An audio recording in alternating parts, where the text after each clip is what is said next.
Hi students. आज हम पढ़ने जा रहे हैं हेडक्वार्टर्स ऑफ इंटरनेशनल ऑर्गेनाइजेशन। ये ऑर्गेनाइजेशंस हमेशा से ही ग्लोबल कॉपरेशन और पीस को बनाए रखने में एक वाइटल रोल प्ले करते आए हैं। इन हेडक्वार्टर्स में जो सबसे इम्पॉर्टेंट है वो है यूनाइटेड नेशंस ऑर्गेनाइजेशन। अगर इसकी स्थापना की बात करें तो इसे आफ्टर वर्ल्ड वॉर सेकेंड बनाया गया था और इसमें टोटल 193 मेंबर्स प्रेजेंट हैं। अगर इसके हेडक्वार्टर की बात करें तो यह न्यूयॉर्क में है। साथ ही यहाँ का जो ऑफिशियल लैंग्वेज है वो है Arabic, Chinese, English, French, Russian और स्पेनिश। अगर इसके ऑर्गेन्स की बात करें तो टोटल 6 ऑर्गेन्स जो हैं वो इसमें प्रेजेंट है। जो पहला है वो है जनरल असेंबली, सेकेंड है सिक्योरिटी काउंसिल। सिक्योरिटी काउंसिल में टोटल 15 मेंबर्स प्रेजेंट होते हैं, जिसमें 5 जो होते हैं वो परमानेंट कहलाते हैं, जबकि 10 जो होते हैं वो नॉन परमानेंट होते हैं और इन्हें हर 2 साल में इलेक्ट किया जाता है। अगर परमानेंट मेंबर्स की बात करें तो यूएसए, यूके, फ्रांस, रसिया, चाइना, ये जो है ये परमानेंट मेंबर्स हैं, जिन्हें हम P5 भी बोला जाता है और इनके पास वीटो का अधिकार होता है। अगर थर्ड ऑर्गन की बात करें वो है ECOSOC, जिसे इकोनॉमिक एंड सोशल काउंसिल भी बोला जाता है। फोर्थ है international court of justice, fifth secretariat and six ट्रस्टशिप council. In organs के अलावा भी कुछ ऐसे बॉडीज हैं जो यूएन का ही पार्ट है, जैसे कि UNESCO, UNICEF, WHO, UNDP, FAO, ILO, IMF, ETC। ठीक है, तो चलिए आज के सेशन में हम लोग इन्हीं ऑर्गेनाइजेशन के हेडक्वार्टर्स के बारे में पढ़ेंगे और जानेंगे कि इनके हेडक्वार्टर्स जो हैं ये वर्ल्ड में कहाँ कहाँ पे प्रेजेंट है। तो चलिए,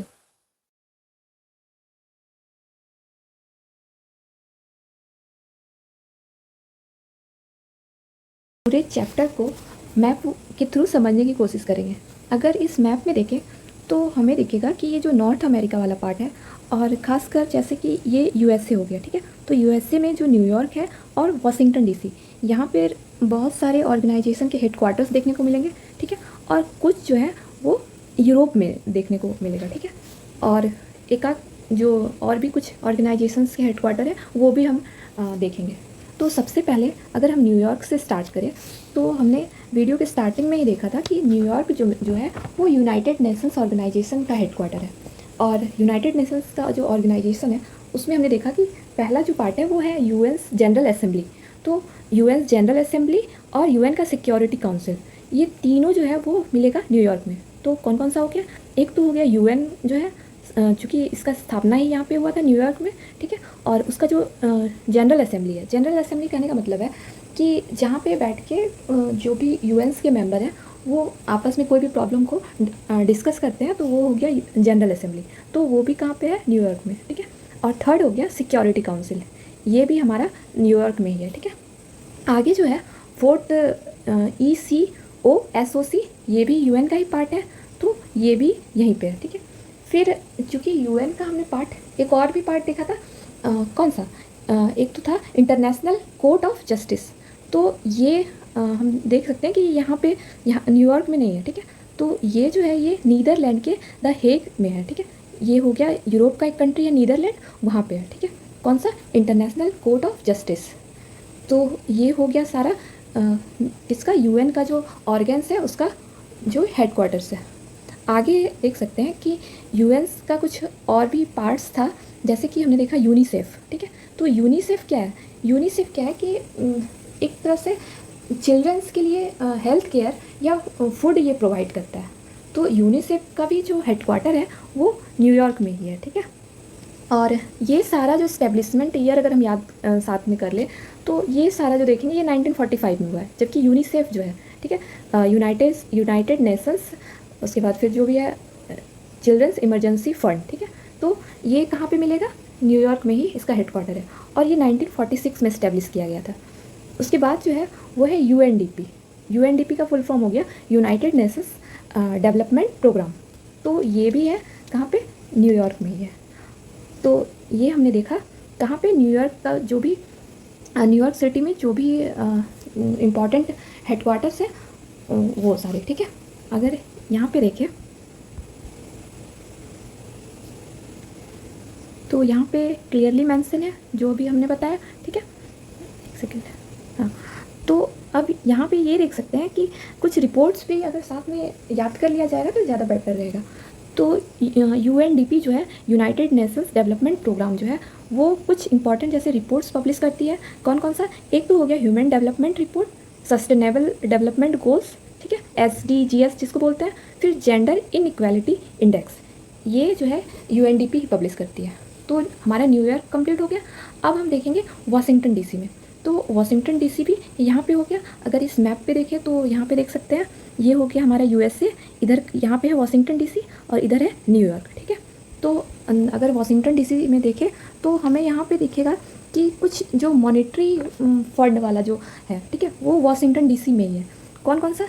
एक तो हमारा हो गया वर्ल्ड बैंक, दूसरा हो गया IMF, ठीक है। तो ये दोनों जो है उसका हेडक्वार्टर्स जो है वो कहाँ देखने मिलेगा? वाशिंगटन DC में।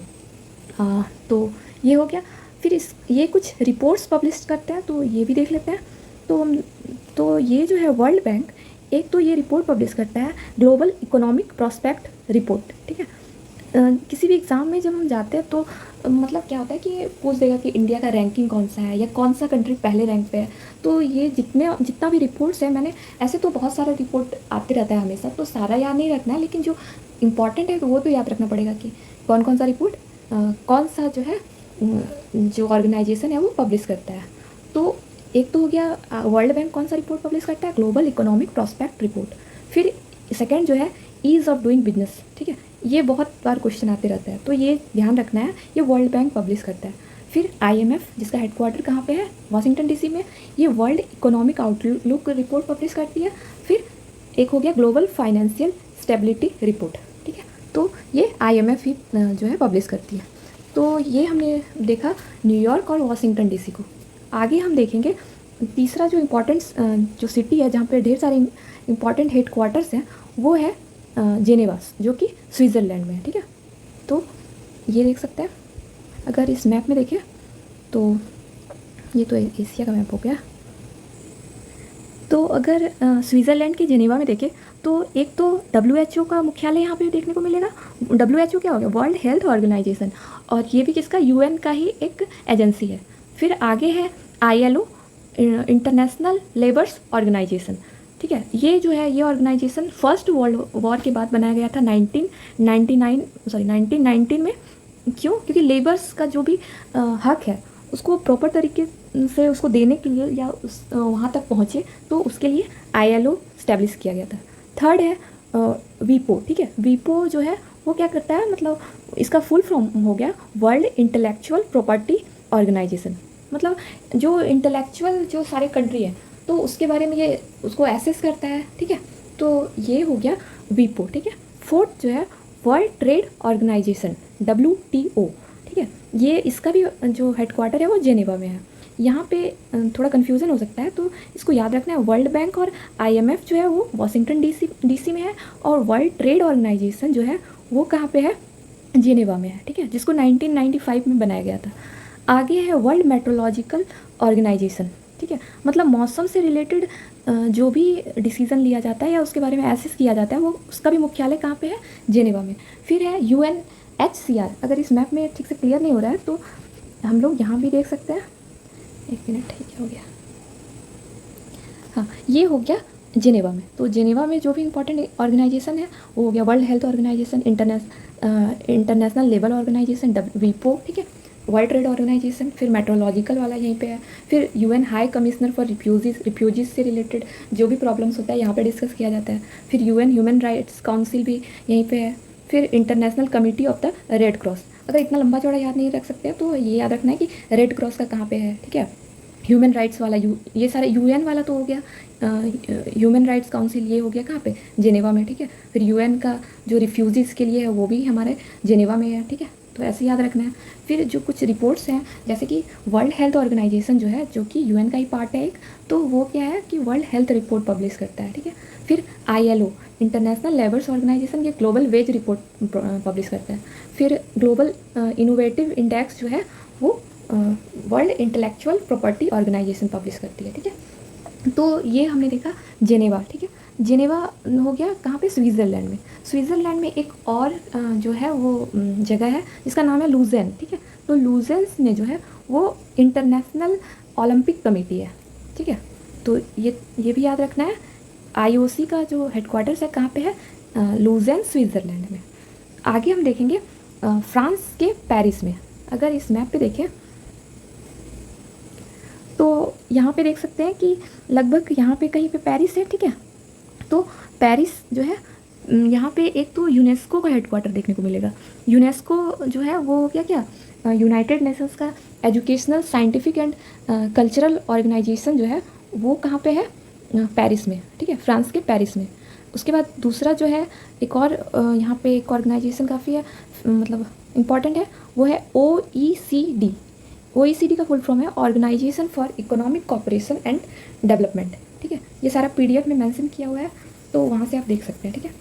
फिर ये तो हो गया फ्रांस का जो पेरिस सिटी है वहाँ का बात। एक और फ्रांस में एक सिटी है लायन। लायन में जो है वो है इंटरनेशनल क्रिमिनल पुलिस ऑर्गेनाइजेशन। इसको याद रखने का तरीका है, पुलिस जो है वो लायन मतलब, हाँ लायन मतलब शेर हो गया, ठीक है। तो पुलिस जो को शेर से ऐसे जोड़ सकते हैं, ठीक है, वो उसी तरह का एक तरह से काम करती है, तो ऐसे याद रख सकते हैं। तो ये हो गया फ्रांस के बारे में। तो हमने न्यूयॉर्क, वाशिंगटन DC, फिर स्विट्ज़रलैंड और फ्रांस को कवर कर लिया। अब एक तो हमने फिर देखा द हेग जो है, जो कि कहाँ पे है, नीदरलैंड में। नीदरलैंड ये भी यूरोप का एक कंट्री है। तो यहाँ पे क्या है, इंटरनेशनल कोर्ट ऑफ जस्टिस, जो कि UN का पार्ट है। आगे हम देखेंगे ब्रुसेल्स। ब्रुसेल्स यहाँ पे है। तो ब्रुसेल्स में जो है ये ब्रुसेल्स बेल्जियम का एक सिटी है। यहाँ पे दो इंपॉर्टेंट ऑर्गेनाइजेशन देखने को मिलेगा। एक तो है EU, ठीक है। EU हो गया क्या, यूरोपियन यूनियन हो गया, और दूसरा हो गया नाटो, ठीक है। तो ये दोनों का जो मुख्यालय है वो कहाँ पे है, बेल्जियम के ब्रुसेल्स सिटी में है, ठीक है। अगर EU की बात करें तो इसमें टोटल 27 मेंबर्स हैं। एक समय में UK भी इसका पार्ट हुआ करता था, लेकिन अभी नहीं है। फिर नाटो जो है, नाटो क्या है कि इसमें मतलब ये सारे कंट्री मतलब 32 मेंबर्स हैं इनके, और इन लोगों का एक पॉलिसी है कि अगर किसी एक पे भी अटैक किया जाएगा, ठीक है, अगर किसी एक कंट्री पे भी अटैक किया जाएगा तो उसको माना जाएगा कि सारे कंट्री पे एक तरह से अटैक है, तो सारे कंट्री फिर उस हिसाब से डिसीजन लेते हैं, ठीक है। तो ये नाटो हो गया। फिर आगे अगर हम देखें तो एक यहीं पे यूरोप में एक कंट्री है ऑस्ट्रिया, ठीक है। तो ऑस्ट्रिया जो है वहाँ पे एक सिटी है वियना। ऑस्ट्रिया की सिटी में कंट्री है वियना। यहाँ पे दो इम्पॉर्टेंट ऑर्गेनाइजेशन देखने को मिलेगा। एक तो हो गया इंटरनेशनल एटॉमिक एनर्जी एजेंसी, ठीक है। ये यहाँ पे मतलब ये जो है ये इसको बनाया गया था लगभग 1957 में। ये इसलिए बनाया गया था कि जब सारे जो बहुत सारे कंट्री ने जब न्यूक्लियर वेपन्स बना लिया तो उसको एक तरह से क्या मतलब ऐसा उन लोगों के बीच में एक ऐसा संधि होना चाहिए कि ये नहीं है कि हम लोग बस न्यूक्लियर वेपन बनाते जाएं, क्योंकि इसका आगे जाके वर्ल्ड पे काफ़ी नेगेटिव इम्पैक्ट हो सकता था। तो उसको इम्प्लीमेंट करने के लिए ये IAEA बनाया गया है, इंटरनेशनल एटॉमिक एनर्जी एजेंसी, ठीक है, जो कि कहाँ पे है, ऑस्ट्रिया के वियना में। यहाँ पे एक और जो कंट्री है वो है ओपेक का मुख्यालय। ओपेक का फुल फॉर्म हो गया organisation of petroleum exporting countries. तो ये क्या होता है कि बहुत सारे कंट्री जो है वो क्या है कि जिनका मतलब जो पेट्रोलियम को एक्सपोर्ट करते हैं उसको उसका एक ऑर्गेनाइजेशन बनाया गया, और इसका मुख्यालय कहाँ बनाया गया, ऑस्ट्रिया के वियना में, ठीक है। तो ये हो गया ओपेक कंट्री। ओपेक कंट्री में हमें बहुत सारे कंट्री देखने मिलेगा, जैसे कि यहाँ पे अल्जीरिया है, फिर इधर हो गया ईरान, इराक, कुवैत, ठीक है, लीबिया, सऊदी अरेबिया, UAE, मतलब जो भी पेट्रोलियम को एक्सपोर्ट कर रहे हैं वो ओपेक कंट्री में के मेंबर्स हैं। तो ये हो गया कौन सा, वियना का बात। वियना में एक और जो ऑर्गेनाइजेशन है उसका हेडक्वार्टर है, वो उसका नाम है यूनिडो। यूनिडो, ठीक है। यूनिडो का फुल फॉर्म हो गया united nations industrial development organisation. तो इसका भी मुख्यालय कहाँ है, ऑस्ट्रिया के वियना में। आगे हम देखेंगे यहाँ पे कहीं पे लंदन है, लंदन। तो लंदन में देखेंगे 3 ऑर्गेनाइजेशन जो है वो इम्पॉर्टेंट है। एक तो हो गया इंटरनेशनल मैरीटाइम ऑर्गेनाइजेशन।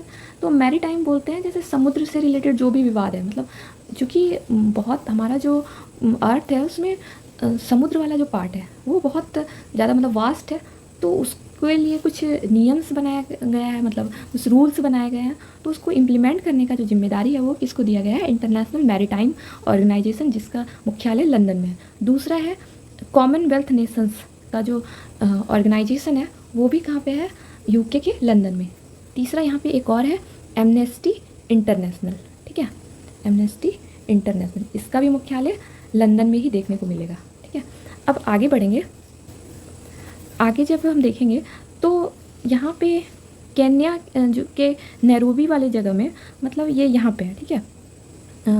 तो ये जो अफ्रीका वाला पार्ट हो गया, तो अफ्रीका वाले पार्ट में केन्या के नैरोबी में है। यूनाइटेड नेशंस का इन्वायरमेंट प्रोग्राम का जो मुख्यालय है यहीं पे है, ठीक है। कहाँ पे है? अफ्रीका में। तो ये चीज़ याद रखना है। फिर आगे जब हम देखेंगे तो यहाँ पे हमारे कंट्री में यहाँ पे ISA का मुख्यालय है, मतलब गुरुग्राम में जो है वो सोलर जो अलायंस है वो यहीं पे है, ठीक है, जिसको 2015 में बनाया गया था। ये हो गया 2015 में, ठीक है। तो आगे फिर देखते हैं सार्क। सार्क का जो मुख्यालय है वो जो है वो कहाँ पे है? काठमांडू में है।